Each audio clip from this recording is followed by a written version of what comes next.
جو ٹرمپ کی کابینہ کے حوالے سے ہم نے بات چیت کی، یہ دنیا اتنی سہمی بھی کیوں ہے کہ ٹرمپ آ رہا ہے تو سب تہس نہس کر دے گا؟ امریکہ کے اندر کافی تھرتھلی ہے، ان کو لگتا ہے کہ ملک تہس نہس کر دے گا، ہمیں لگتا ہے دنیا تہس نہس کر دے گا۔ یہ پکس کیسے ہیں ان کے جو مختلف پہلے تو پالیسی؟ میں نے تو آج ٹویٹ بھی کیا تھا کہ میں نے کہا I wish you good luck mister president, کیونکہ یہ پہلا امریکن پریزیڈنٹ ہے جس نے کہا ہے کہ میں امریکہ کی ڈیپ اسٹیٹ، کیونکہ یہ اسٹیبلشمنٹ کا نمائندہ نہیں ہے، ان کی مخالفت کے باوجود آیا ہے۔ اور امریکن اسٹیبلشمنٹ وہ ہے جو دنیا کی اسٹیبلشمنٹ کو چلاتی ہے، حکومتیں تبدیل کرتی ہے، جنگیں کرتی ہے، اور سمجھتے ہیں کہ وی آر گاڈ آلمائٹی نعوذ باللہ۔ ان کے ساتھ ٹرمپ جو الیکشن جیت کے آیا ہے، سارے لوگ وہ ہے، اس نے کہا اس نے 10 پوائنٹ ایجنڈا دیا ہے کہ آئی ول ڈیمولش دا ڈیپ اسٹیٹ۔ تو یہ ایک اچھی بات ہے کہ جو امریکہ کی پرماننٹ وار مشینری ہے جس میں دنیا کو تہس نہس کیا، اس کو کچھ لگام لگانے والا ہوگا۔ دوسری بات یہ ہے کہ اس وقت جو حالات جا رہے ہیں، یہ لوگ آئے ہیں، ٹھیک ہے، کوئی سارا کچھ ہے۔ آپ نے جو سب سے اہم آپ نے جو ابھی انٹروڈکشن دیا، کروشل بات آپ نے بتائی کہ ایلون مسک نے جا کے ایران سے بات کی ہے، ایکسس آف ایول، دشمن، ابھی جنگ ہونے والی تھی اسرائیل ایران کی، اس کو بھیجا گیا۔ دیٹ شوز ان کی نیت ٹھیک ہے۔ دشمن کو بھی، چاہے پوٹن ہو، چاہے شمالی کوریا کا کم جونگ ان ہو، چاہے ایران ہو، وہ جنگیں نہیں کرے گا۔ کولڈ وار نہیں ہے جو بائیڈن نے گن ڈالا تھا، تباہ کر دیا، اور جینوسائیڈ کا بھی حصہ بنا ہوا ہے ابھی تک غزہ کا۔ He wants negotiation. ٹرمپ نے کون سی کتاب لکھی تھی؟ The art of the deal. He is a deal maker, کچھ لو کچھ دو۔ تو میرے خیال میں اس کا، اور جو اسٹیٹمنٹ ایران کا بھی آیا ہے، انہوں نے کہا کہ پازیٹیو میٹنگ ہوئی ہے، مثبت، اور انہوں نے ایران نے پہلی دفعہ پبلکلی کہہ دیا کہ ہمارا کوئی تعلق نہیں کسی اسیسینیشن اٹیمپٹ میں۔ ٹیمپریچر نیچے لے آیا نا ابھی اس کے۔ کتنا پہلے تھا جنگ ہوگی، کیا ہوگا، ٹٹ فار ٹیٹ، تو معاملہ ایک دم چینج ہو گیا۔ اور پوٹن کے ساتھ بھی انہوں نے کہا کہ بات، اور کل جرمن کے چانسلر کی اور پوٹن کی ٹیلی فون میں بات ہوئی ہے۔ سو یو سی، ایک دم یوکرین کے ایشو پر اور ایران کے اوپر، مڈل ایسٹ پر حالات تھے۔ تو ٹرمپ جو ہے، جو بھی کچھ آپ کہیں، اور میں تو سمجھتا ہوں کہ ایسے بندے کی ضرورت تھی امریکہ جیسے سسٹم کے لیے۔ یہ تو باقی کاملا ہیرس، بائیڈن وغیرہ تو یہ بالکل پٹھو تھے اسٹیبلشمنٹ کے۔ لیکن امریکہ جیسے ملک کے لیے بھی ایک ڈسرپٹر کی ضرورت ہے، کیونکہ اس میں اندر اگر آپ دیکھیں تو وہ انٹرنلی بھی اپنے لوگوں کو جیسے ڈراتے ہیں، جیسے ان سے کہ بھائی جو مختلف قومیتوں کے لوگ ہیں یا جو مائنورٹی کے لوگ ہیں ان کے لیے تنگ ہو جائے گی امریکی سرزمین، جس کا کانسیکوینسز لگتا ہے کہ فورن پالیسی کے اوپر۔ ماریہ صاحبہ، میں 4 سال امریکہ رہا ہوں as a student Washington D C میں۔ امریکن سسٹم کی بنیاد ہی یہ ہے، خارجہ پالیسی بھی ہو اور داخلی سیاست ہو، خوف کے اوپر، فیئر۔ کمیونسٹ آ جائیں گے، ایکسٹریمسٹ مسلمان آ جائیں گے، دہشت گرد آ جائیں گے۔ اب وہ کہنا ہے کہ جی، اس نے کہا کہ امیگرینٹس آ جائیں گے، اور کاملا نے کہا کہ ٹرمپ فیشسٹ ہے۔ یہی تھا نا خوف کہ وہ فیشزم آ جائے گا۔ اس نے کہا جی وہ باہر سے آ جائیں گے، پتہ نہیں لوگ عجیب نیشنلٹیز کے، کوئی انڈین سے۔ By the way 1 lakh Indian immigrant بھی پکڑا گیا لاسٹ ایئر، پہلی دفعہ ہوا ہے۔ انڈیا سے 1 لاکھ امیگرینٹس پکڑے گئے میکسیکو کے ذریعے آئے تھے۔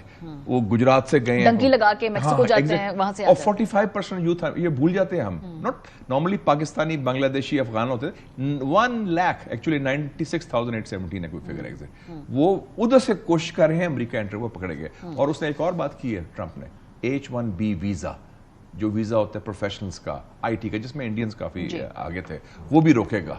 تو اتنا آسان بھی نہیں ہونا انڈین امریکن ریلیشنز۔ تو میں سمجھتا ہوں کہ اس کی جو خاص کر، جیسے رابرٹ کینیڈی کو لیا اس نے، وہ پہلی دفعہ بگ فارما جو ہے، ڈرگ ایڈمنسٹریشن، وہ تو ایک پورا مافیا ہے نا، ان کا ایک اینٹی ویکسین پورا سٹانس تھا۔ ابھی یہ جو سارے میں نے بتائے ہیں آپ نے لسٹ بھی دی ہے، تلسی گبارڈ کی بات آپ نے کی ہے۔ پاکستان اور انڈیا اور چائنا اس بلاک کو، گیبارڈ جو ہے وہ، she is the first Hindu member of the Congress.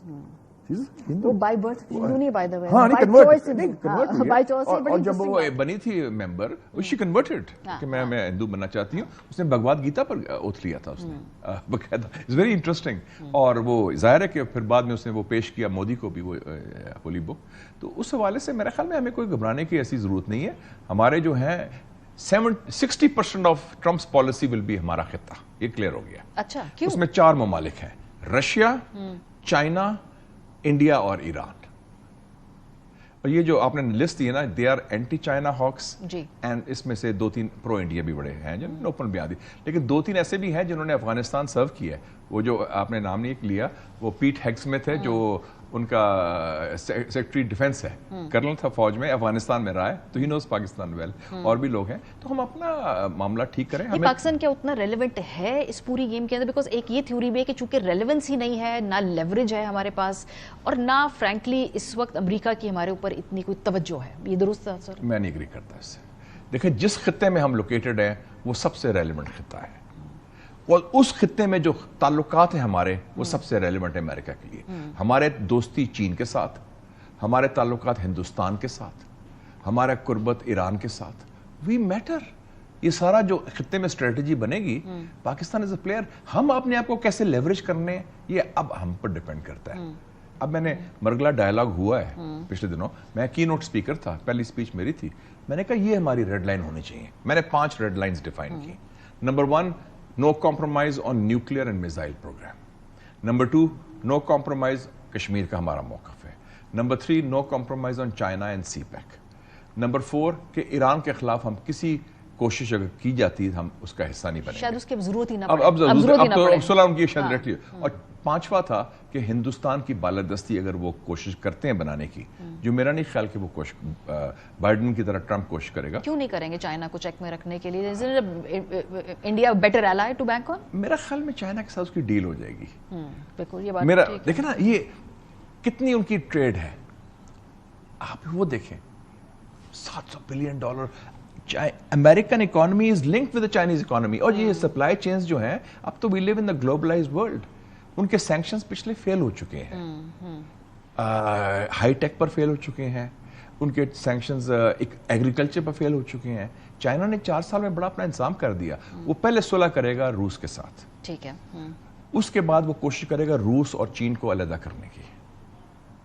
Joe Biden نے اکٹھا کر دیا تھا وہ علیحدہ نہیں ہوں گے. پھر وہ مدر آف آل ڈیلز. یاد رکھیں ٹرمپ جو ہے نا, ایک تو ڈیل میکر ہے, دوسری وہ رسپیکٹ کرتا ہے پاور کو. اس نے یہ بھی کہا کہ I have great respect for President Xi Jinping. شی جن پنگ بڑا مضبوط لیڈر ہے, وہ he will not take it for granted اور بینگ پشڈ اراؤنڈ. وہ پہنچ گیا, کدھر پہنچا ہے اس وقت؟ He is in Peru, in Lima, in Latin America. وہاں جیسے گوادر پورٹ ہے, انہوں نے پورٹ لے گئے. چائنیز پیسہ لگا رہے ہیں, انویسٹ کر رہے ہیں. اس وقت ماریا صاحبہ 193 ممالک ہیں ممبرز UN کے, اس میں سے 130 have more trade with China than they have with the United States of America. یہ figures ہیں, it's about economy. تو وہاں پہ بھی ٹیمپریچر نیچے آئے گا, میرے خیال میں روس کے ساتھ ٹیمپریچر نیچے آئے گا. جنگیں نہیں ہوں گی. ایک تو جنگیں شروع نہیں ہوں گی, جو جنگیں ہیں اس کو بند کرے گا. اور اس کی نظریاتی اپروچ نہیں, کولڈ وار. اس نے کہا تھا نا بائیڈن نے, یہ جمہوریت اور آمریت کی جنگ ہے. یہ ٹپیکل لبرل فارمولا, حق و باطل کی جنگ انہوں نے بنا دی نا, انہوں نے اپنی حق و باطل. جو لبرل اپروچ ہوتی ہے, حالانکہ یہ نام نہاد لبرل ہے, یہ جعلی لبرل ہے. میں ان کو لبرل مانتا ہی نہیں. جنہوں نے جینوسائیڈ میں حصہ لیا وہ کیسے لبرل ہو سکتے ہیں؟ لیکن جینوسائیڈ کے اندر جو امریکی گورنمنٹ نے حصہ لیا, جو ڈونلڈ ٹرمپ کے چنندہ لوگ ہیں وہ بھی بڑے پرو اسرائیل ہیں. کوئی فرق تو نہیں پڑے گا اس پالیسی میں؟ کیا فرق ہوگا دونوں اور اس کے میں؟ When I was a student in America, ادھر ایک امریکن جرنلسٹ تھا پیٹ بیوکینن, اس نے بڑی اچھی بات کی تھی. اس نے کہا تھا کہ اسرائیلی آکوپائڈ ٹیریٹری صرف غازہ اور ویسٹ بینک نہیں ہے, American Congress is Israeli occupied territory. او جی, ادھر Israeli lobby is very very powerful. آپ بات کریں, your political career comes to an end. ایک تنقید کریں ان کے خلاف, صرف 2-3 لوگوں نے کی ہے, وہ الہام عمر وغیرہ نے اور رشیدہ طلائب نے جو مسلمان ہیں, اور ایک اور وہ ہے آکٹیویا جو ہے نیو یارک کی کانگریس وومن, 3 خواتین جو ہیں, کلرڈ ویمن آف کلر.